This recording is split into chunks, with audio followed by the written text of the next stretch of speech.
ایک صحافی نے مجھ سے پوچھا کہ آپ مسلم لیگ کے اتحادی ہیں، آپ سے انہوں نے وعدہ کیا تھا کہ ہم اسلامی قانون سازی کریں گے اور یہ کریں گے اور وہ کریں گے اور یہ اصلاحات اور وہ اصلاحات، کیا انہوں نے وعدے پورے کیے؟ تو میں نے اسے کہا کہ آپ نے مجھے کب اتنا سادہ سمجھ لیا ہے کہ میں مسلم لیگ سے توقع رکھوں گا کہ وہ پاکستان کو اسلامی مملکت بنائیں گے اور قانون سازی کریں گے؟ آپ نے کب مجھے اتنا سادہ سمجھا ہے؟ یہ کام اسی وقت ہوگا جب ہم خود اقتدار میں ہوں گے اور اکثریت ہمارے ہاتھ میں ہوگی۔ اب جب ہم دو چار دانے ایوان میں ہوتے ہیں تو پھر ہمیں ایک حکمت عملی بنانی ہوتی ہے کہ اس چھوٹی سی تعداد کے ساتھ اس نظام حکومت میں، اس نظام سیاست میں ہمارا کردار کیا ہو سکتا ہے۔ تو ہم اپنی حکمت عملی بناتے ہیں کہ ہم نے اس طاقت کو استعمال کیسے کرنا ہے، اور پھر اپنی حجت پوری کرتے ہیں۔ جہاں وہ قیام پاکستان سے لے کر آج تک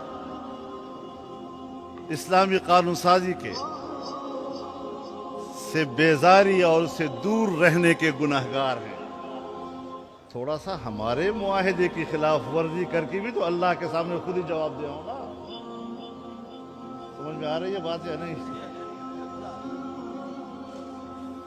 ہم بھی آج نہیں پیدا ہوئے،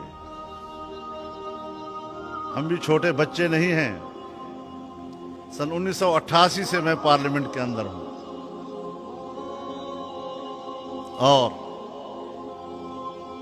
بزرگوں کے زمانے سے لے کر آج تک انہی غلام گردشوں کی آوارگی کرتے پھرتے ہیں۔ بہت تجربے ہو چکے ہیں، کھنگال لیا ہے ہم نے، لیکن اب تک ہم عوام کو نہیں سمجھا سکے۔ قصور اتنا ہی ہے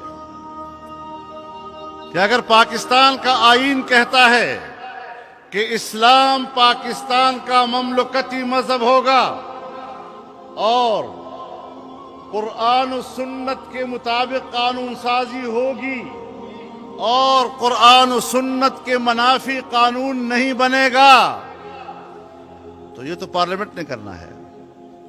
اور پارلیمنٹ میں آپ نے وہ دنیا بھیجی ہے اپنے ووٹوں سے کہ جس کو سورۃ فاتحہ نہیں آتا تو جن کو قل هو اللہ نہیں آتا۔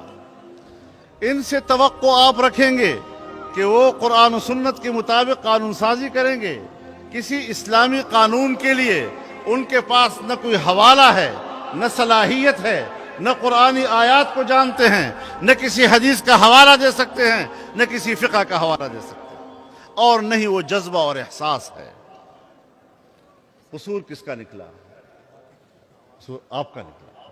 تسلیم کر لو کہ قصور آپ کا ہے۔